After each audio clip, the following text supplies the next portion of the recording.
Pernah kepikiran nggak sih kalau hidup kita ini kayak punya dua dunia yang kepisah? Di satu sisi, ada waktu buat ibadah.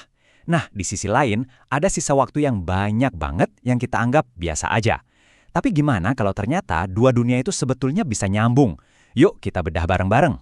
Ya, sadar nggak sadar, kita sering banget loh membagi hidup kita kayak begini. Ada slot waktu khusus buat ibadah, misalnya sholat atau baca Al-Quran. Terus ada sisa waktu yang jauh lebih banyak yang kita sebut waktu biasa, buat kerja, makan, istirahat, seolah-olah ada tembok gede gitu yang misahin keduanya.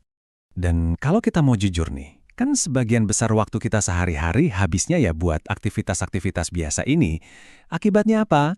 Kita jadi ngerasa sebagian besar hidup kita tuh ya lewat gitu aja, tanpa ada nilai spiritualnya. Cuma sekedar rutinitas yang harus selesai. Tapi, coba kita berhenti sejenak deh. Gimana kalau pemisahan itu cuma ada di kepala kita aja? Gimana kalau setiap momen yang kita anggap biasa itu, setiap ketikan di keyboard, setiap suapan nasi, sebenarnya punya potensi nilai yang setara dengan ibadah itu sendiri? Ternyata, kuncinya itu simpel banget, tapi dalam. Namanya, niat. Jadi ini bukan soal apa yang kita kerjain, tapi kenapa kita ngerjain itu. Niat ini ibarat jembatan rahasia di dalam hati yang menghubungkan dunia kita dengan ibadah. Nah, intinya di sini nih, fokusnya itu geser. Bukan lagi soal apa yang kelihatan sama orang lain, tapi soal apa yang cuma Allah yang tahu di dalam hati kita. Jadi, nilai sejati dari apa yang kita lakukan itu seringkali nggak kelihatan mata. Oke, sekarang kita coba bikin ini jadi lebih praktis ya. Gimana caranya sebuah niat bisa mengubah total nilai dari rutinitas harian kita? Kita bedah beberapa contoh yuk. Kita mulai dari aktivitas yang mungkin paling banyak menyita waktu kita, bisa sepertiga hidup kita atau bahkan lebih, kerja. Buat banyak orang, ini adalah rutinitas paling utama. Coba deh kita lihat bedanya. Niat pertama, ya kerja buat cari duit. Oke, itu wajar, nggak ada yang salah. Tapi bandingkan sama niat kedua. Saya kerja untuk menunaikan tanggung jawab buat keluarga dan menjaga kehormatan diri.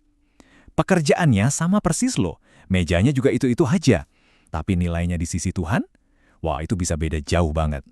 Contoh berikutnya lebih dasar lagi nih, sesuatu yang kita lakuin berkali-kali setiap hari, seringnya tanpa mikir panjang. Makan. Niat yang biasa kan cuma buat ngilangin lapar aja, kebutuhan biologis. Tapi lihat niat kedua, makan supaya badan ini kuat, biar punya tenaga buat berbuat baik, biar ibadahnya lebih fokus. Dengan niat kayak gitu, makan siang kita tiba-tiba jadi kayak investasi buat akhirat. Keren kan?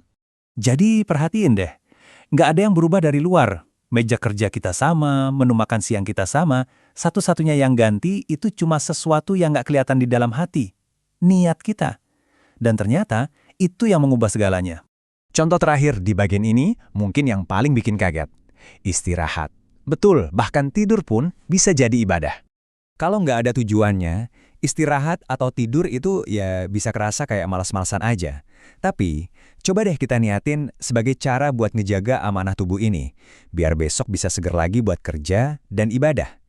Kalau gitu, tidur kita semalaman pun bisa dicatat sebagai pahala. Oke, itu tadi kan rutinitas yang gede-gede ya. Tapi gimana sama momen-momen kecil yang sering banget kita lewatin gitu aja? Yuk kita lihat gimana setiap detik itu bisa jadi berharga.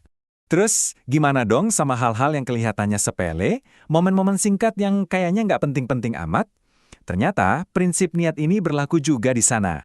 Coba bayangin, sebuah senyuman tulus ke orang lain, niatnya buat nyenengin hati. Atau, pas kita minggirin batu di jalan, biar nggak ada yang celaka. Bahkan, pas kita udah mau ngomong kasar tapi kita tahan. Setiap langkah kita keluar rumah buat cari rezeki halal, itu semua adalah kesempatan emas buat ibadah loh. Nah, semua ini ngebawa kita ke sebuah kesimpulan yang luar biasa banget. Bahwa seluruh hidup kita, dari melek sampai merem lagi, itu bisa kita persembahkan sepenuhnya untuknya. Dan disinilah indahnya.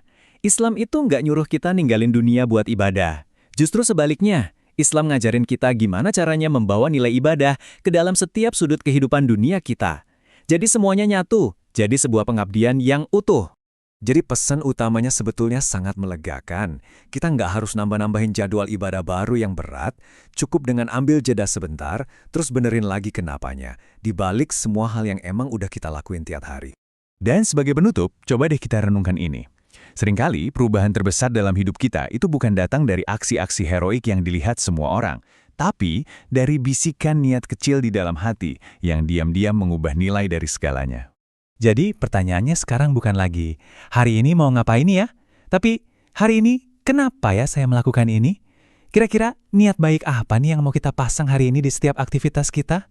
Termasuk di hal-hal yang kelihatannya paling sepele sekalipun.